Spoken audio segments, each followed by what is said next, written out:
900 éléments du 7e contingent bangladais de la MINUSCA ainsi que des observateurs militaires de différentes nationalités et les officiers d'état-major du quartier général de secteur ouest en fin de mission ont reçu la médaille des Nations Unies le jeudi 28 octobre 2021 au camp bangladais dans la ville de Bouar, située à 452 km au nord-ouest de Bangui.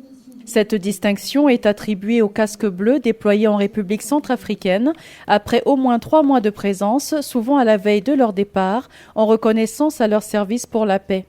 La cérémonie a été présidée par le commandant de la force, le général de corps d'armée Daniel Sidiki Traoré, en présence du commandant du 7e bataillon du contingent bangladais, le colonel Mohamed Ressoul Islam, du chef du bureau de la MINUSCA à Bouar, Périclès Gaspirano, et des autorités locales et administratives de la ville. C'est un événement extrêmement important pour nos unités parce que c'est là où les Nations Unies et la mission singulièrement font reconnaissance aux unités qui se sont engagées sur le terrain dans le cadre de l'application de notre mandat, la protection des populations civiles. Donc c'est une cérémonie très solennelle et j'ai tenu à être présent pour leur témoigner de tout l'intérêt et de toute la reconnaissance que les Nations Unies et la MINUSCA portent à ce bataillon et particulièrement au travail qu'ils ont fait dans le secteur ouest. Depuis leur arrivée en Centrafrique le 9 novembre 2020, au-delà de leur mission régalienne de protection des populations civiles, le contingent bangladais a fait ses preuves sans incident majeur, notamment dans les opérations spéciales d'escorte des véhicules, la sécurisation des élections en décembre 2020. Le contingent a également fourni des traitements médicaux gratuits à plus de 6000 patients, en plus d'apporter un soutien à la population locale dans les domaines de l'éducation, du sport et de l'agriculture. À la fin de la cérémonie de remise de la médaille de l'ONU au contingent, le commandant de la force a aussi remis 3 charrettes et une motocyclette à un groupement communautaire de 27 femmes qui ont bénéficié d'une formation d'1 mois en agriculture. Ces moyens de transport leur permettront de transporter leurs produits agricoles entre la ville de Bouar et les villages environnants. Une des bénéficiaires se réjouit de ce geste louable. Il nous a donné des pousses pour faire la culture.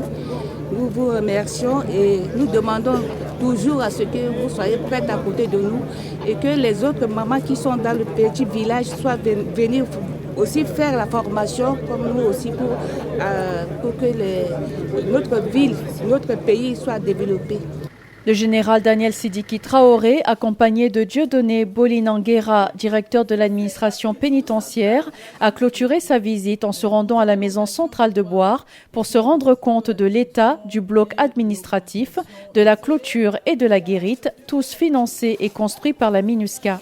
Au cours de cette visite, le commandant de la force a procédé à une visite guidée des dortoirs des détenus afin d'évaluer leur état par rapport aux normes internationales. Le directeur de l'administration pénitentiaire en témoigne. C'est un sentiment de satisfecit grâce à l'appui de nos partenaires que vous êtes, je veux dire la MINUSCA.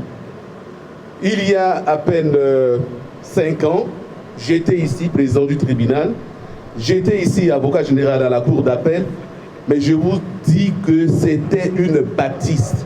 Une petite bâtisse. Et aujourd'hui, l'œuvre est grandiose. Et aujourd'hui, la maison centrale de Bouar est devenue un établissement pénitentiaire de référence. De référence par rapport au respect des normes internationales. Et là aussi, c'est l'œuvre de la MINUSCA qui n'a cessé de nous aider de bout en bout. Toutes ces réalisations qui se fondent sur un pilier, l'humanisation des centres de détention.